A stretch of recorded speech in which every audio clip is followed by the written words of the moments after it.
আসসালামু আলাইকুম দর্শক। আমরা বলছি যে দুটি জামিনের ঘটনা ঘটেছে, আলোচিত দুটি জামিনের ঘটনা ঘটেছে, এবং আমরা আওয়ামী লীগের নিরপরাধ মানুষ যাদেরকে ডক্টর ইউনূস বিনা বিচারে এবং অদ্ভুত অদ্ভুত হাস্যকর মামলায় জেলে ভরে রেখেছিলেন তাদেরকে মুক্তি করে দেওয়ার পক্ষে, এবং সেটা রাজনৈতিক একটা সুরাহার পক্ষে। এবং একই সঙ্গে আওয়ামী লীগের অন্যায়কারী যারা, সেই অন্যায়কারী অপরাধীদের এখনো সঠিক প্রক্রিয়ায় সঠিক নিয়মে বিচারের পক্ষে। কোনোভাবেই আইনের ফাঁক বলে সেগুলো রক্ষা পেয়ে যাক, আমরা এটা মনে করি না। এটা বাংলাদেশের সাধারণ মানুষ হিসেবে, সুস্থ মানুষ হিসেবে কেউই প্রত্যাশা করতে পারে না। আওয়ামী লীগের সিম্পেথি আওয়ামী লীগের দিকে তৈরি হয়েছে ডক্টর ইউনূসের মাত্রাতিরিক্ত নিপীড়ন নির্যাতনের কারণে।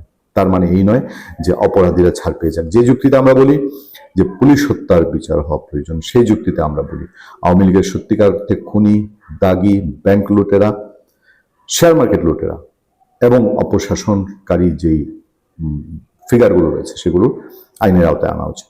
যে দুটি জামিনের ঘটনা ঘটেছে, একটি ঘটেছে নারায়ণগঞ্জের অত্যন্ত জনপ্রিয় নেত্রী, এবং তাকে শুধু দল দিয়ে মাপা যায় না, সেলিনা হায়াৎ আইভী। তাকে আগস্টে গ্রেফতার করা হয়নি, তিনি তার বাসাতেই থাকতেন। 24-এ গ্রেফতার করা হয়নি, 25-এর মে মাসে গিয়ে তাকে এই সরকার ইন্টারনাল ওই যে ডিফাইন্ড আওয়ামী লীগ হ্যান তেন এইসব ফর্মুলার একটা ফাঁকে গিয়ে সেলিনা হায়াৎ আইভীকে গ্রেফতার করে, এবং গ্রেফতার করতে গিয়ে রাতভর নাটক হয়। সেলিনা হায়াৎ আইভীর কয়েকদিন আগে তার 5টি হত্যা মামলা ছিল তার নামে, সেগুলোতে তার হাইকোর্টের জামিন হয়েছিল, কিন্তু সেগুলো আবার আপিল বিভাগে স্থগিত হয়ে যায়। তারপর তাকে নতুন 5টি মামলা দেওয়া হয়েছিল, সেই মামলাগুলোতে সেলিনা হায়াৎ আইভীকে এবার উচ্চ আদালত জামিন দিল। তবে মুদ্রার অপিতটা আবার একটু অন্ধকারচ্ছন্ন কিনা। বদি এক নামে সারা বাংলাদেশ চেনে, এবং আইভীর নামটা শুনলে যেরকম একটা পজিটিভ ইমপ্রেশন কাজ করে, বদির নামটা শুনলে ততোধিক একটা নেগেটিভ ইমপ্রেশন কাজ করে।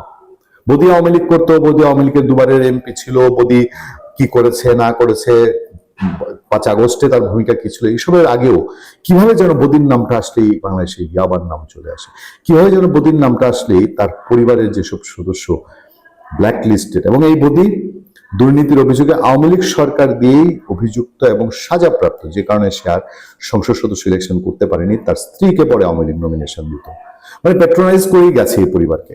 হাজার হাজার শত শত কোটি টাকা, ইয়াবার টাকা বলেই মানুষের অভিযোগ। সেই বদিকে, বদিউজ্জামান বদি, টেকনাফের সেই বদি, অনেকে কুখ্যাতও বলতে পারেন, সেই বদিও জুলাই হত্যাযজ্ঞের মামলায় জামিন পেয়েছেন। আমি শুধু বলবো যে আমরা যেই প্রত্যাশা ডক্টর ইউনূস সরকারের কাছে চেয়ে প্রত্যাশা করে আমরা চপেটাঘাত খেয়েছি, সেই প্রত্যাশাটা তারেক রহমানের নেতৃত্বাধীন বিএনপির কাছে আমরা খেতে চাই না। আমরা অবশ্যই সেলিনা হায়াৎ আইভীর মতন একজন নেত্রী, তার জামিন হোক, সেটা আমরা চাই।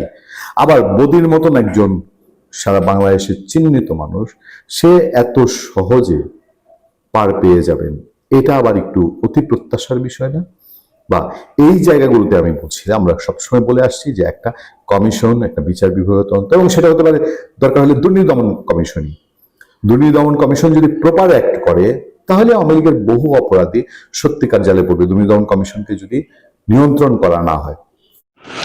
আইভী ও বদির জামিন থেকে কি বার্তা পাওয়া গেল? গুরুত্বপূর্ণ তথ্য দিলেন নাতিক রহমান পূর্ণিয়া।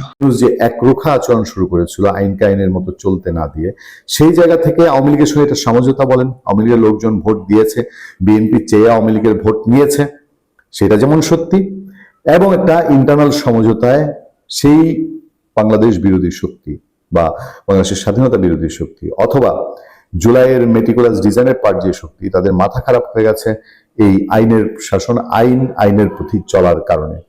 যাক, এই ধারা নিশ্চয়ই গভর্নমেন্ট মনিটর করছে, তার মনিটরিং সিস্টেম ভালো থাকুক, সেই প্রত্যাশা নিয়ে আজকের মতো এখানে বিদায় নিচ্ছি। ভালো থাকবেন, সুস্থ থাকবেন। আপনার সাথে আমি আতিক রহমান পূর্ণিয়া।